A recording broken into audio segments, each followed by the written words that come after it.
Hyderabad Kukatpally housing బోర్డులో విధి నిర్వహణలో ఉన్న విద్యుత్ ఉద్యోగిపై దాడి జరిగింది. 2000 రూపాయలకు పైగా కరెంటు బిల్లు పెండింగ్ ఉండడంతో కరెంటు కట్ చేయడానికి వెళ్లిన విద్యుత్ ఉద్యోగి శ్యాంపై ఇంటి ఓనర్ దాడికి పాల్పడ్డాడు. కరెంటు ఎందుకు కట్ చేస్తున్నావంటూ విద్యుత్ ఉద్యోగి శ్యాంపై వినియోగదారుడు దాడి చేశాడు. దీంతో ఆ వినియోగదారుడిపై విద్యుత్ ఉద్యోగి పోలీసులకు ఫిర్యాదు చేశాడు. నేను అడగాల్సిన బాధ్యత నాకు ఉంది.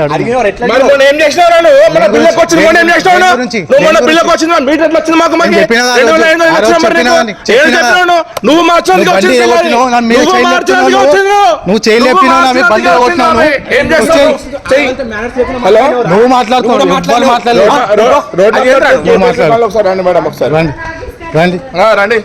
మీరు చేసిన పనికి నేను మాట్లాడుతున్నా.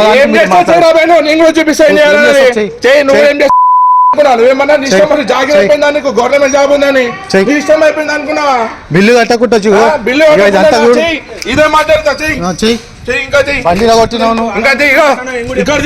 చెయ్యి, నువ్వేం చేస్తావు చెయ్యి. నీకు బిల్లు కట్టమని వస్తే నువ్వు బండి ఎత్తేస్తావు, బండి కొడతావు, అలా మాట్లాడుతున్నావు. లేకపోతే రూపాయి అనుకున్నావా?